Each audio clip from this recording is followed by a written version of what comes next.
Ola everyone, అందరికీ నమస్తే. నేను మీ మనీ. Welcome back to our channel MRKS world. ఇవాళ వీడియోలో సింపుల్గా ప్రెషర్ కుక్కర్లోని మటన్ కర్రీ ఎలా చేసుకోవాలో చూసేద్దాం. సో లేట్ చేయకుండా లెట్ స్టార్ట్. ముందుగా ఒక బౌల్లో బాగా క్లీన్ చేసిన మటన్ని 1 పౌండ్ వరకు తీసుకున్నాను. అంటే ఒక 450 గ్రామ్స్ అలా ఉంటుందండి ఈ మటన్. ఇప్పుడు ఈ మటన్ని తీసుకొని పక్కన పెట్టుకుందాం.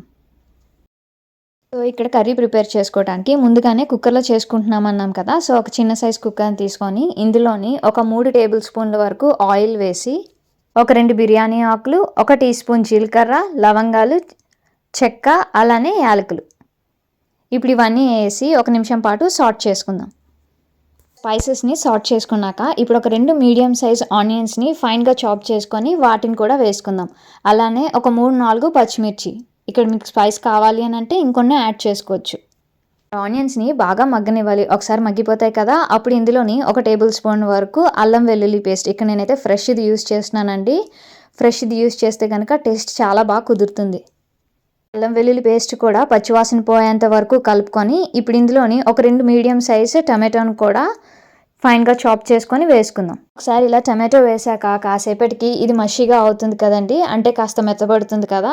ఒకసారి ఇలా మనకి సాఫ్ట్ టెక్స్చర్ వచ్చాక ఇప్పుడు కడిగి పెట్టుకొని రెడీగా ఉంచుకున్నాం కదా మటన్ని, ఆ మటన్ కూడా ఇందులో వేసేద్దాం. ఒకసారి మటన్ వేసేసాక ఇప్పుడు ఇదంతా బాగా కలిసేలాగా కలుపుకొని ఒక 6-7 మినిట్స్ పాటు దీన్ని బాగా ఉడికనిద్దాం. ఇలా మధ్య మధ్యలో కలుపుకుంటూ ఒక 6-7 నిమిషాల పాటు ఉడికిచ్చాక ఇప్పుడు దీంట్లో 1 టీ స్పూన్ ధనియాల పొడి, అలానే ఒక 1/2 టీ స్పూన్ జీలకర్ర పొడి, అలానే 1.5 టేబుల్ స్పూన్ వరకు కారం, అలానే రుచికి సరిపడగా సాల్ట్ కూడా వేసేసుకొని ఇప్పుడు ఇవన్నీ ముక్కలకి బాగా పట్టేలాగా మధ్య మధ్యలో కలుపుకుంటూ ఒక 5 నిమిషాల పాటు ఉడకనిద్దాం. ఇలా ఒక 5 నిమిషాల పాటు ఉడికించుకుంటాం కదండి. ఇప్పుడు ఇందులో కాస్త కొత్తిమీర కూడా యాడ్ చేసేసుకుందాం. కొత్తిమీరని యాడ్ చేసేసుకున్నాక ఇప్పుడు ఇందులోని వాటర్ని కూడా యాడ్ చేసేసుకుందామండి. వాటర్ ఎంతవరకు అంటే ఈ ముక్కలు ములుగుతాయి కదా, ఆ లెవెల్ వరకు వాటర్ని యాడ్ చేసేసుకుందాం.